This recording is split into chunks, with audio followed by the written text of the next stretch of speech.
Hello friends, welcome है आप सभी का आपके अपने YouTube channel Anita M G के ट्रिक्स पर। चैनल पर नए हैं तो सब्सक्राइब कर लेना एंड वीडियो को शेयर जरूर करना, ठीक है।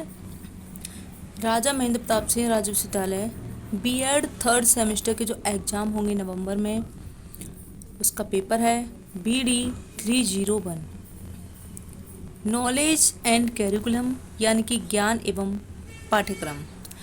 ये यूनिट 2 स्टार्ट है, यूनिट 1 कंप्लीट हो चुकी है। अगर आपने नहीं देखी है तो देख सकते हैं। एंड ये यूनिट 2 और पार्ट 1 है। इसमें 50 प्रश्न हैं, बहुविकल्पी है, ठीक है।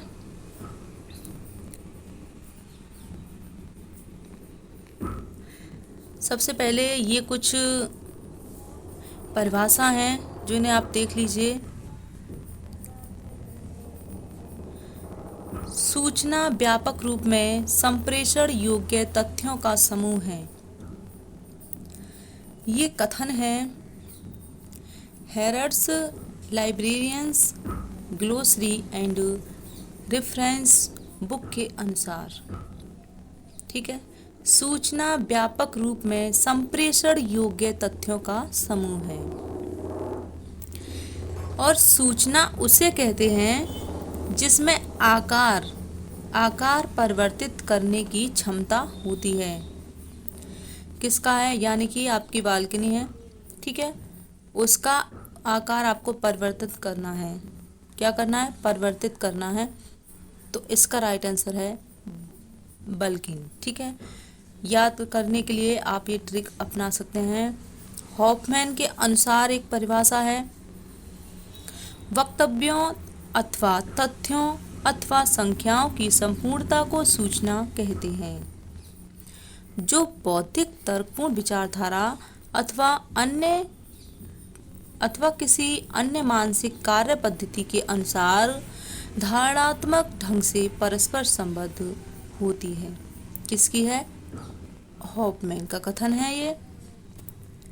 एंड जे बेकर के अनुसार किसी विषय से संबंधित तथ्यों को सूचना कहते हैं। इस तरह से याद कर सकते हैं, किसी बेकार विषय से संबंधित सूचना तथ्यों को सूचना कहते हैं। याद करने के लिए आप लोग कर लीजिए, ठीक है। जे बेकर। रोवली एवं टर्नर के अनुसार सूचना वह आंकड़े हैं। सूचना वह आंकड़े हैं जो व्यक्तियों के मध्य प्रेषित हो सकें और प्रत्येक व्यक्ति उसका उपयोग कर सके। ओके, तो यहाँ पर डी वेल के अनुसार है एक सूचना एक आकार अथवा अविकल्प होती है। इतना याद रखना बस आप लोग कि सूचना एक आकार अथवा अविकल्प होती है। बेल, डी बेल, ठीक है। अंतःप्रज्ञा को सहज बोध भी कहा जाता है। प्रश्न बन सकता है अंतःप्रज्ञा को क्या कहते हैं? तो सहज बोध भी कहा जाता है। अंतःप्रज्ञा प्रणाली के समर्थक कौन हैं? तो ये हेनरी बर्ग से हैं, ठीक है, हेनरी बर्ग से हैं। ज्ञान प्राप्ति के साधन अगर पूछे जाएं तो देखिए, भाषा होती है, ज्ञानुभूति होती है, एंड संवेग, तर्क, कल्पना, अंतर्ज्ञान, विश्वास, स्मृति, ठीक है। हमारा पहला प्रश्न है, J.H. सेरा ने सूचना को कितने भागों में विभक्त किया है? J.H. सेरा ने कितने? 6 भागों में। कौन कौन से 6 भाग हैं? यहाँ पर लिखे हुए हैं, आप लोग इसे देख सकते हैं। जैसे कि प्रत्यात्मक सूचना, आनुभाविक सूचना, प्रेरक सूचना, कार्यविधिक सूचना, निर्देशक सूचना, नीति संबंधित सूचना, ठीक। एंड जीटी मीरचंदानी ने सूचना को वर्गीकृत किया है। दोनों ने 6, ठीक है। कितने? 6। इन्होंने तकनीकी सूचना, वैज्ञानिक सूचना, व्यापारिक सूचना, सामाजिक जनसांख्यिकीय की सूचना, तकनीकी सूचना, औद्योगिक सूचना,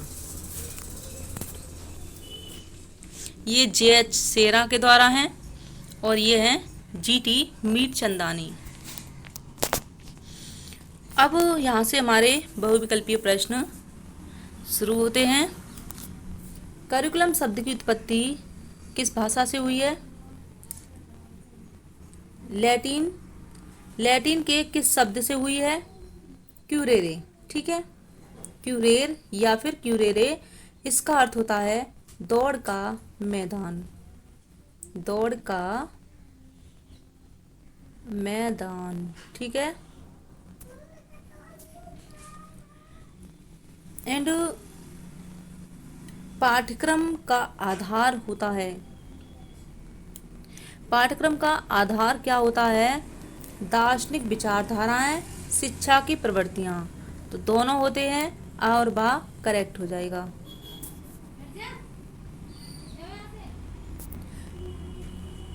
निम्नलिखित में से कौन सा पाठ्यक्रम का प्रकार नहीं है? कौन सा पाठ्यक्रम का प्रकार नहीं है? बाल केंद्रित भी है, अध्यापक केंद्रित भी है, विषय केंद्रित भी है, लेकिन कोर पाठ्यक्रम नहीं है। ठीक है।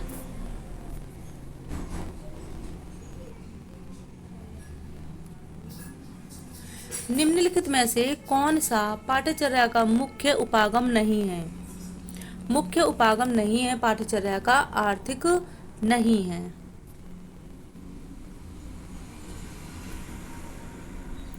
पाठ्यक्रम निर्माण का मुख्य आधार नहीं है। पाठ्यक्रम निर्माण जो है उसका मुख्य आधार क्या नहीं है? आर्थिक नहीं है। अगला हमारा ये प्रश्न है 6, शिक्षा कितने प्रकार की मानी गई है? बात की जाए तो शिक्षा जो मानी गई है वो 2 प्रकार की मानी गई है। ठीक है, औपचारिक और अनौपचारिक। औपचारिक और अनौपचारिक 2 प्रकार की। ठीक है। नेक्स्ट है, पाठ्यचर्या का विकास हुआ तथा शिक्षा के लक्ष्यों को अधिक महत्व दिया जाने लगा। 7वां प्रश्न है, ये राइट आंसर इसका 20वीं शताब्दी में।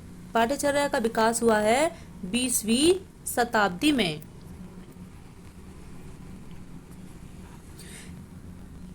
किसने, ठीक है, किसने कहा कि उत्तम साध्य के लिए उत्तम साधन होना अनिवार्य है? जो उत्तम साध्य है उसके लिए उत्तम साधन का होना अनिवार्य है।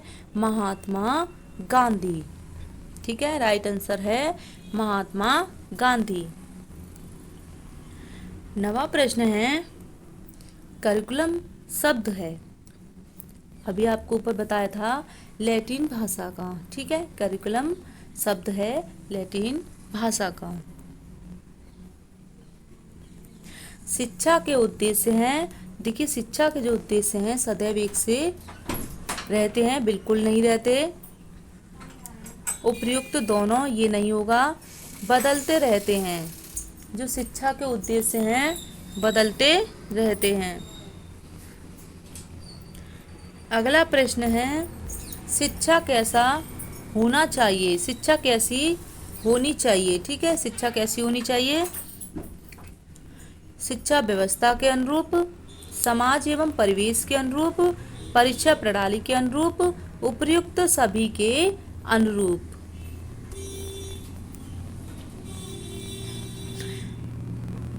बारहवां प्रश्न है, पाठ्यक्रम के उद्देश्यों की पूर्ति किसके द्वारा संभव नहीं है? किसके द्वारा संभव नहीं है? आप इसका आंसर कमेंट में बताएंगे। ठीक है, ये प्रश्न आपके लिए है।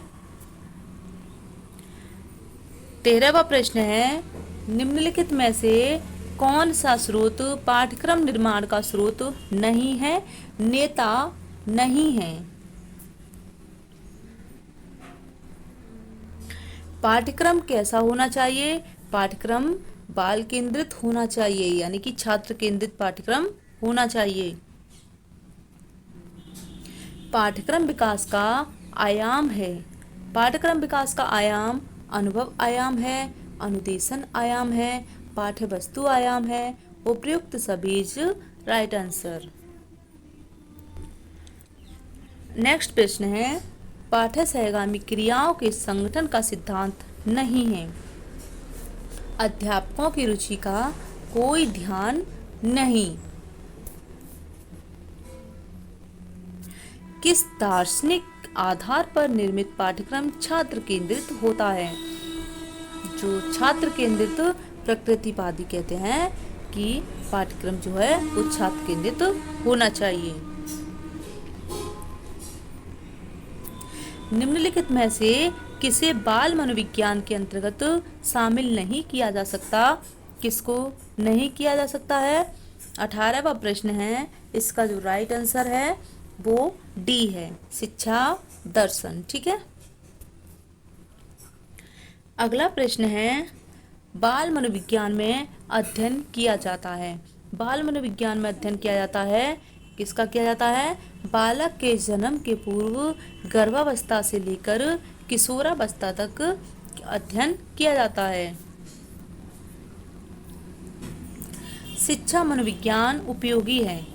शिक्षा मनोविज्ञान समय सारणी बनाने में, परीक्षा प्रश्न पत्र बनाने में, शिक्षण विधि के सुधार में उपयुक्त सभी राइट आंसर। नेक्स्ट प्रश्न है, किस विद्वान ने मनुष्य की अंतर्निहित पूर्णता की अभिव्यक्ति को ही शिक्षा माना है? किस विद्वान ने माना है अंतर्निहित पूर्णता को? विवेकानंद जी ने माना है। ठीक है। नेक्स्ट प्रश्न है, शिक्षा से मेरा अभिप्राय बालक एवं मनुष्य के शरीर, मस्तिष्क एवं आत्मा के सर्वोत्तम अंश की अभिव्यक्ति है। 22वां प्रश्न है, इसका राइट आंसर है गांधी जी। ठीक है। नेक्स्ट प्रश्न है, शिक्षण मनोविज्ञान पर आधारित है। शिक्षण मनोविज्ञान पर आधारित है। खेल पद्धति, मॉन्टेसरी पद्धति, किंडरगार्टन पद्धति, यानी कि उपयुक्त सभी। ठीक है। किंडरगार्टन पद्धति के जो प्रतिपादक हैं कौन है? फ्राबेल। कौन है? फ्राबेल। ठीक है। मॉन्टेसरी पद्धति के हैं मारिया मॉन्टेसरी। मारिया इन्हीं के नाम पर है, मारिया मॉन्टेसरी। ठीक है, यहाँ पर ये लिखा हो मॉन्टेसरी। खेल पद्धति के कौन हैं? ये आप लोग कमेंट में बताएंगे, ये प्रश्न आपके लिए है। ठीक है। नेक्स्ट प्रश्न है, मनोविज्ञान की प्रथम प्रयोगशाला स्थापित हुई थी। कब हुई है? 1879 में हुई है। ठीक है। और किसने स्थापित किया है? विल्हन बुंट ने। नाम पूछा जाए तो विल्हन बुंट, याद रखना, विल्हन बुंट ने। ठीक है। 1879। नेक्स्ट प्रश्न है, शिक्षा मनोविज्ञान एक शाखा है। 25वां प्रश्न है, शिक्षा मनोविज्ञान एक शाखा है। आपका जो राइट आंसर है इसका मनोविज्ञान की। शिक्षा का शाब्दिक अर्थ है, शिक्षा का जो शाब्दिक अर्थ है आपका राइट आंसर है नेतृत्व देना। नेतृत्व देना। ठीक है। वर्तमान में मनोविज्ञान माना जाता है। ये प्रश्न पिछली बार पूछा गया था, understanding discipline and school subject. ठीक है, यानी कि BD 202 में, बीएड सेकंड सेमेस्टर में। तो वर्तमान में पूछा गया है, व्यवहार का विज्ञान है। ठीक है, पहले जो है मन का विज्ञान होता था, लेकिन अब जो है वर्तमान में व्यवहार का विज्ञान है। याद रखना, वर्तमान का पूछा गया है। और शिक्षा के क्षेत्र में प्रकृतिवाद के प्रमुख मुख्य प्रवर्तक हैं। प्रकृतिवादी जो हैं वो रूसो हैं। ऐसे याद कर लेना, रुक प्रकृति के दर्शन कर तो लेने दे। ठीक है, बाकी आपकी मर्जी है कैसे याद करोगे। एंड यूनान के स्पार्टा में पाठ्यचर्या आधारित थी। शारीरिक विकास, शस्त्रों की शिक्षा, हथियारों का उपयोग। डी आपका 29वां प्रश्न का राइट आंसर है ऑप्शन डी। कौन आदर्शवादी शिक्षा शास्त्री हैं? आदर्शवादी पूछे गए हैं यहाँ पर। तो आदर्शवादी प्लेटो भी हैं, हीगल भी हैं, सुकरात बकांट भी हैं। चारों नाम आप ट्रिक के अनुसार बनाकर याद रख लेना, ठीक है। इनमें से कोई एक भी पूछा जाएगा, 3 ऑप्शन अलग होंगे तो फिर आंसर कैसे देंगे, इसलिए चारों याद रख लेना। आदर्शवादी एंड आदर्शवादी शिक्षा का उद्देश्य है, जहाँ पर आदर्शवादी शिक्षा का उद्देश्य पूछा गया है तो ये है आपका उपयुक्त सभी, सर्वांगीण विकास, सौंदर्यानुभूति और आत्मानुभूति। मुझे लंबी लंबी व्याख्याओं से घृणा है, वेरी इंपॉर्टेंट प्रश्न है, स्टार लगा लीजिए, ठीक है। मुझे लंबी लंबी व्याख्याओं से घृणा है, ये कहा है रूसो ने। 32वां प्रश्न है, रूसो का कथन है मुझे लंबी लंबी व्याख्याओं से घृणा है। ड्यूवी ने बालक की स्वाभाविक शक्तियों को माना है। जो ड्यूवी हैं, जॉन ड्यूवी, ठीक है, प्रयोजनवाद के समर्थक हैं, प्रयोग विधि के जनक हैं पूछे जाएं तो आपका जो ड्यूवी की बात हो रही है यहाँ पर, तो उपयुक्त सभी हैं। बातचीत एवं विचारों के आदान प्रदान की अभिरुचि, कौतूहल अथवा जिज्ञासा की अभिरुचि, रचनात्मक अभिरुचि, कलात्मक अभिरुचि, उपयुक्त सभी करेक्ट आंसर। प्रयोजनवादी बल देते हैं, प्रयोजनवादी वैज्ञानिक तथ्यों पर देते हैं, विज्ञान पर देते हैं, विषय पर देते हैं, यानी कि सभी पर देते हैं प्रयोजनवादी बल। नेक्स्ट हमारा प्रश्न है, यथार्थवादी विचारधारा का जन्म हुआ है। यथार्थवादी विचारधारा का जो जन्म हुआ है वो 17वीं शताब्दी में हुआ है, ठीक है। नेक्स्ट प्रश्न है, यथार्थवादियों ने पाठ्यचर्या में लगभग स्थान दिया। जो यथार्थवादी हैं उन्होंने पाठ्यचर्या में लगभग स्थान दिया है, 25 विषयों को स्थान दिया है, 25 विषयों को, ठीक है। नेक्स्ट प्रश्न है, भाषा, कला, संगीत, इतिहास, भूगोल, राजनीति को स्थान दिया है। 37वां प्रश्न है, राइट आंसर इसका गॉड, ठीक है। नेक्स्ट प्रश्न है, शिक्षा में वैज्ञानिक प्रवृत्ति लाने का श्रेय दिया जाता है। जो वैज्ञानिक प्रवृत्ति लाने का श्रेय है वो दिया जाता है, 38वां प्रश्न है, यथार्थवाद को दिया जाता है, यथार्थवाद को। नेक्स्ट प्रश्न है, किसके अनुसार पाठ्यचर्या में अस्थिरता तथा परिवर्तनशीलता नहीं होनी चाहिए। परिवर्तनशीलता, शीलता से शंकराचार्य, याद रखना, परिवर्तनशीलता नहीं होनी चाहिए। नेक्स्ट प्रश्न है, निम्नलिखित में से कौन सा सोपान पाठ्यचर्या परिकल्पना का सोपान नहीं है। कौन सा नहीं है? 40वां प्रश्न है, शिक्षक की योग्यता नहीं है, बाकी ये सभी हैं। नेक्स्ट प्रश्न है, शिक्षा के क्षेत्र में जितना महत्व बालक एवं शिक्षक का है उतना ही महत्व है आपके पाठ्यचर्या का। ठीक है, पाठ्यचर्या का। स्वामी विवेकानंद ने पाठ्यचर्या के प्रकार बताए हैं, आध्यात्मिक पाठ्यचर्या एंड भौतिक पाठ्यचर्या दोनों बताए हैं स्वामी विवेकानंद जी के अनुसार। अगला हमारा प्रश्न है, ऐसी शिक्षा किसी काम की नहीं जो भविष्य में जीवन यापन का साधन ना बने। ऐसी शिक्षा किसी काम की नहीं जो भविष्य में जीवन यापन का साधन बने।